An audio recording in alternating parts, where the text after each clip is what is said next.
स्वागत है साथियों हमारे YouTube चैनल पर। साथियों, हिंदी साहित्य के महत्वपूर्ण प्रश्नों को लेकर आया हूं, जो कि परीक्षा की दृष्टि से बहुत ही महत्वपूर्ण हैं। ये प्रश्न वन लाइनर फॉर्म में हैं, जिससे आपका समय भी बचेगा और फास्ट रिवीजन भी हो जाएगा। यदि आप इस चैनल पर नए हैं तो चैनल को सब्सक्राइब करना ना भूलें, बेल आइकन को ज़रूर प्रेस करें ताकि आने वाले वीडियो का नोटिफिकेशन आपको मिलता रहे। तो चलिए बिना देरी किए हुए सीधे प्रश्नों की ओर चलते हैं। सबसे पहला प्रश्न है, नया साहित्य नए प्रश्न किसकी रचना है? नंद दुलारे वाजपेयी की रचना है। नया साहित्य नए प्रश्न नंद दुलारे वाजपेयी की रचना है। नासिकेतोपाख्यान किसकी रचना है? सदल मिश्र की रचना है। नासिकेतोपाख्यान सदल मिश्र की रचना है। याद हो कि न याद हो किसकी रचना है? काशीनाथ सिंह की रचना है। याद हो कि न याद हो काशीनाथ सिंह की रचना है। अपनी खबर किसकी आत्मकथा है? पांडेय वेचन शर्मा उग्र की आत्मकथा है। अपनी खबर पांडेय वेचन शर्मा उग्र की आत्मकथा है। विकलांग श्रद्धा का दौर, यह व्यंग्य है, किसकी रचना है? हरिशंकर परसाई की रचना है। विकलांग श्रद्धा का दौर व्यंग्य है, हरिशंकर परसाई की। नामवर सिंह ने नई कहानी की पहली कृति किसको मानी है? तो नामवर सिंह ने नई कहानी की पहली कृति परिंदे को मानी है। नामवर सिंह ने नई कहानी की पहली कृति परिंदे को मानी है, जो कि निर्मल वर्मा की है। तांबे के कीड़े किसकी रचना है? भुवनेश्वर प्रसाद की रचना है। तांबे के कीड़े किसकी रचना है? भुवनेश्वर प्रसाद की रचना है। आधे अधूरे लहरों के राजहंस आषाढ़ का एक दिन किसकी रचना है? यह मोहन राकेश की रचना है। आधे अधूरे लहरों के राजहंस आषाढ़ का एक दिन, यह मोहन राकेश की रचना है। जय मयंक जस चंद्रिका, यह मधुकर की रचना है। जय मयंक जस चंद्रिका मधुकर की रचना है। हंस जवाहिर किसकी रचना है? कासिम शाह की रचना है। हंस जवाहिर कासिम शाह की रचना है। पृथ्वीराज की आंखें एकांकी संग्रह है, यह किसका है? राम कुमार वर्मा का। पृथ्वीराज की आंखें, यह एकांकी संग्रह राम कुमार वर्मा का है। चित्रावली किसकी रचना है? चित्रावली उस्मान की रचना है। चित्रावली किसकी रचना है? चित्रावली उस्मान की रचना है। सुख सागर किसकी रचना है? सदा सुख लाल की रचना है। सुख सागर किसकी रचना है? सदा सुख लाल की रचना है। प्रेम सागर किसकी रचना है? लल्लू लाल की रचना है। प्रेम सागर लल्लू लाल की रचना है।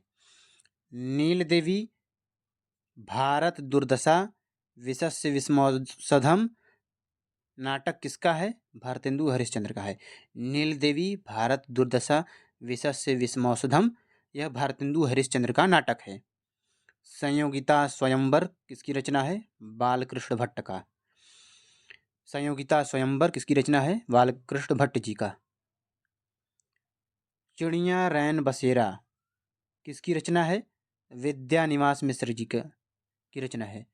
चिड़िया रैन बसेरा विद्यानिवास मिश्र जी की रचना है। सुधिया उस चंदन के वन की किसकी रचना है? विष्णुकांत शास्त्री की रचना है। सुधिया उस चंदन के वन की, ये उस है। सुधिया उस चंदन के वन की किसकी रचना है? विष्णुकांत शास्त्री की रचना है।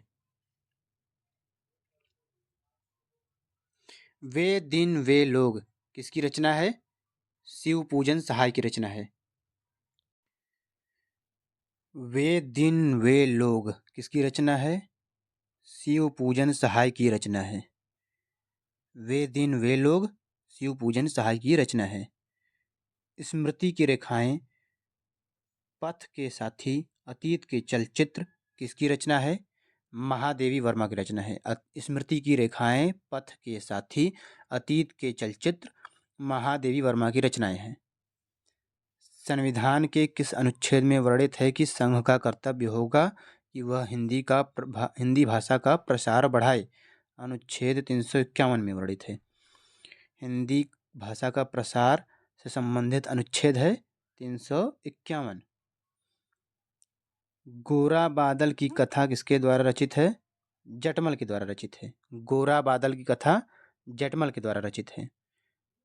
गोरख जगायो जोग, भक्ति भगायो लोग, यह कथन किसका है? तुलसीदास का कथन है। गोरख जगायो जोग, भक्ति भगायो लोग, यह तुलसीदास का कथन है। मेरे राम का मुकुट भीग रहा है, विद्यानिवास मिश्र। मेरे राम का मुकुट भीग रहा है, यह किसकी रचना है? विद्यानिवास मिश्र की रचना है। आस्था के चरण किसकी रचना है? डॉक्टर नगेंद्र की रचना है। आस्था के चरण किसकी रचना है? डॉक्टर नगेंद्र की रचना है। उक्ति व्यक्ति प्रकरण किसकी रचना है? दामोदर शर्मा की रचना है। उक्ति व्यक्ति प्रकरण दामोदर शर्मा की रचना है। अनाम दास का पोथा हजारी प्रसाद द्विवेदी जी का रचना है। अनाम दास का पोथा किसकी रचना है? हजारी प्रसाद द्विवेदी जी की रचना है। चंद हसीनों के खतूत किसकी रचना है? पांडेय वेचन शर्मा उग्र की रचना है। चंद हसीनों के खतूत किसकी रचना है? पांडेय वेचन शर्मा उग्र जी की रचना है। लोग है लागत कवित्त बनावत, मेरे तो मुँहे तो मेरे कवित्त बनावत, यह किसकी पंक्ति है? घनानंद की पंक्ति है। लोग है लागत कवित्त बनावत, मुँहे तो मेरी कवित्त बनावत, किसकी पंक्ति है? घनानंद की पंक्ति है। लोग है लागत कवित्त बनावत, मुँहे तो मेरी कवित्त बनावत, यह घनानंद की पंक्ति है। निस्सहाय हिंदू किसकी रचना है? राधा कृष्ण दास की रचना है। निस्सहाय हिंदू राधा कृष्ण दास की रचना है। यह उपन्यास विधा है। छायावाद को स्थूल के प्रति सूक्ष्म का विद्रोह किस आलोचक ने कहा है? डॉक्टर नगेंद्र ने कहा है। छायावाद को स्थूल के प्रति सूक्ष्म का विद्रोह डॉक्टर नगेंद्र ने कहा। सरोज स्मृति किसकी रचना है? सूर्यकांत त्रिपाठी निराला जी की रचना है। सरोज स्मृति किसकी रचना है? सूर्यकांत त्रिपाठी निराला जी की रचना है। और सूर्यकांत त्रिपाठी निराला की पुत्री का नाम सरोज था, उसकी स्मृति में सरोज स्मृति इन्होंने लिखा। एक और द्रोणाचार्य नाटक के लेखक कौन है? शंकर शेष। एक और द्रोणाचार्य नाटक के लेखक कौन है? शंकर शेष हैं। आशा करता हूँ साथियों यह मेरा छोटा सा प्रयास आप लोगों को पसंद आया होगा। इस चैनल से जुड़कर आप अपनी तैयारी को और भी मजबूती दे सकते हैं। चैनल को सपोर्ट कीजिए, वीडियो को अधिक से अधिक लोगों तक शेयर कीजिए ताकि हमें भी मोटिवेशन मिलता रहे और इसी तरीके के वीडियो मैं आप लोगों के लिए बनाता रहूं। फिर मिलेंगे एक नए वीडियो के साथ। धन्यवाद।